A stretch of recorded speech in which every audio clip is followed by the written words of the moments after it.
Hello नमस्कार साथियों। प्रकाश mentor India में आपका स्वागत है। साथियों, कहते हैं ना कि कोई जब मेहनत करता है तो वह उसकी मेहनत कभी बेकार नहीं जाती है। वह परिणाम आता है लेट देर सवेर, लेकिन उसकी प्रकाश में देर हो सकती है, लेकिन उसका परिणाम जरूर आएगा। साथियों, सुप्रीम कोर्ट ने डीएलएड को अमान्य 18 महीने के डीएलएड को एनआईएस डीएलएड को अमान्य घोषित कर दिया गया। लेकिन उस क्रम में जितने भी छात्र बिहार टीचर टीआरई 1 में एग्ज़ाम दिए थे, उन सभी का रिजल्ट हुआ था। उसमें उस एग्ज़ाम में टीआरई 1 में उसका रिजल्ट हुआ था। लेकिन जैसे ही सुप्रीम कोर्ट ने एनआईएस डीएलएड को इनवैलिड किया, जिसके कारण उन लोगों को नियुक्ति नहीं मिली। लेकिन अब बिहार सरकार ने, बिहार शिक्षा विभाग ने पहल किया है। उस जजमेंट को दोबारा सुप्रीम कोर्ट ने एनआईएस डीएलएड को रिव्यू के बाद 18 महीने के एनआईएस डीएलएड को वैलिड किया है, जिसके आलोक में बिहार सरकार के बिहार शिक्षा विभाग ने उसको नियुक्ति लेने की प्रक्रिया समायोजित करने के लिए पहल किया है। तो इस पहल में इन्होंने क्या लिखा है, चलिए नोटिस को हम लोग जानते हैं। इस नोटिस में क्या बताया गया? माननीय सर्वोच्च न्यायालय द्वारा पुनर्विचार याचिका review petition C dash diary number 4961/2024 in civil appeal number 687873/2023 में दिनांक 10/12/2024 को पारित आदेश के द्वारा खुला एवं दूरस्थ शिक्षा माध्यम से प्राथमिक शिक्षा में 18 महीने का इन सर्विस ट्रेनिंग डीएलएड धारण करने वाले अभ्यर्थियों की पात्रता को मान्य किया गया है। उसके बाद आगे लिखा है, इस पात्रता को मान्य किया गया सुप्रीम कोर्ट के द्वारा।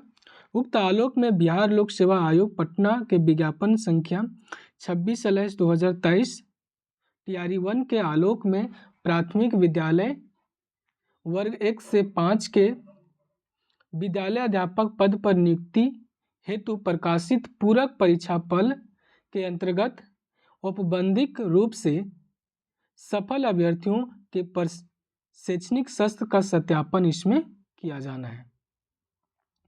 विद्यार्थियों को उसके शैक्षणिक पत्र है, उसका सत्यापन किया जाएगा।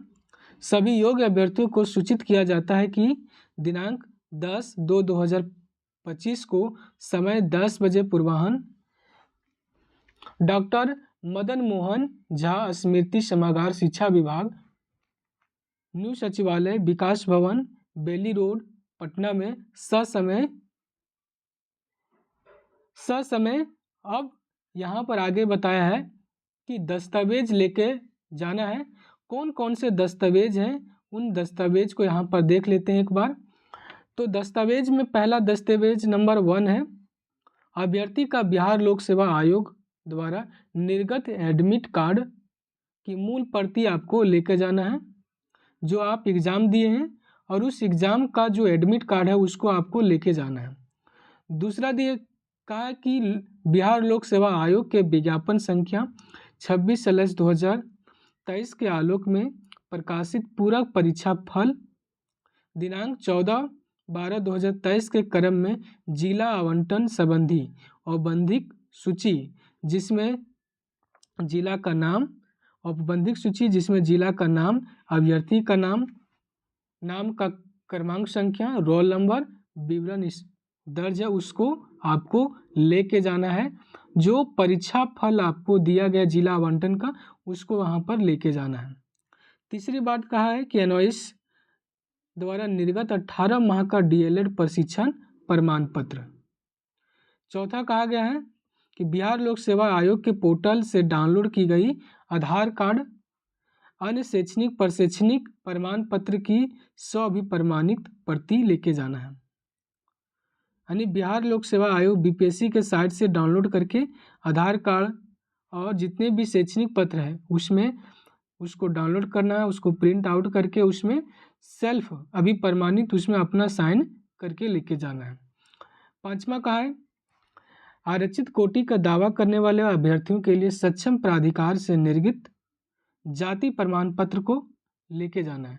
यदि आप आरक्षण की दावा करते हैं तो आपको जाति प्रमाण पत्र लेके जाना है। 6ठा डॉक्यूमेंट लेके जाना, 18 माह का डीएलएड प्रशिक्षण प्राप्त करने के समय में एनसीटी के दिशा निर्देश के अनुसार सेवा में होने से संबंधित प्रमाण पत्र 10/8/2017 को सेवा में रहने संबंधी विद्यालय का प्रधान का प्रमाण पत्र यहाँ पर आपको लेके जाना है। 2017 का जो आपको जो विद्यालय से आपको प्रमाण पत्र लेके जाना है, मतलब है कि जो आप एनओएस डीएलएड किए हैं और एनओएस डीएलएड जो उसी को किया गया है, उन्होंने वही किया है जो किसी स्कूल विद्यालय में पढ़ा रहा था और उसी के लिए यह हुआ था। तो जिस विद्यालय में आप पढ़ा रहे थे उस विद्यालय के प्रधानाध्यापक उस आपको अभी प्रमाणित करेंगे कि हाँ मेरे विद्यालय में पढ़ा रहे थे एनसीटी के गाइडलाइन के मुताबिक, और उसको आपको डॉक्यूमेंट को लेके जाना है, साइन मोहर करके वो सर्टिफिकेट बना के देंगे, वो आपको लेके जाना है 6ठा में। और 7वां है, अन्य कोई दस्तावेज जो आवश्यक हो निर्धारित तिथि पर उपस्थित नहीं होने वाले अभ्यर्थी का दावा भविष्य में स्वीकार नहीं किया जाएगा और ना ही इस हेतु अन्य तिथि निर्धारित करने का अनुरोध स्वीकार किया जाएगा। यानी कि ये आपका पहला और लास्ट चांस है, यदि आप इसमें छूट जाते हैं तो फिर से आपको मौका नहीं दिया जाएगा। यानी कि अंतिम तिथि है, आप वेरिफिकेशन करा लीजिए डॉक्यूमेंट को। यदि आप नहीं करा पाते हैं तो आपके हाथ से यह नौकरी निकल जाएगी। जो भी छात्र एनओएस डीएलएड किए हैं उसके लिए, और जो टीआरई 1 में पास थे लेकिन सुप्रीम कोर्ट के डिसीजन के बाद इनवैलिड हो गया था उनका डिग्री, तो वह फिर से बीपीएससी ने नोटिस जारी कर फिर से उनको ज्वाइन करने का नोटिस निकाला है। तो आप चाहें तो ज्वाइन कर सकते हैं। और यदि आप बेरोजगार हैं, काम नहीं कर रहे हैं, तो एक सरकारी नौकरी मिल रही है, तो इससे बड़ी अच्छी चीज़ आपके लिए अच्छा होगा, आप ज्वाइन कर लें और छात्रों को अपने मार्गदर्शन में उनके अच्छे भविष्य के लिए आगे बढ़ाएं, मार्गदर्शन कीजिए और बिहार के विकास में योगदान कीजिए। और मेरे चैनल पर नए हैं तो हमारे चैनल को सब्सक्राइब कीजिए और दोस्तों के साथ इसको शेयर कर लीजिए। और इस तरह के किसी भी इंफॉर्मेशन हो, नोटिस हो, अपडेट हो, क्वेश्चन हो, सारे चीज़ों को यहाँ पर अपडेट किया जाता है, बताया जाता है। हमारे चैनल को सब्सक्राइब कीजिए और साथियों के साथ इसको शेयर कीजिए।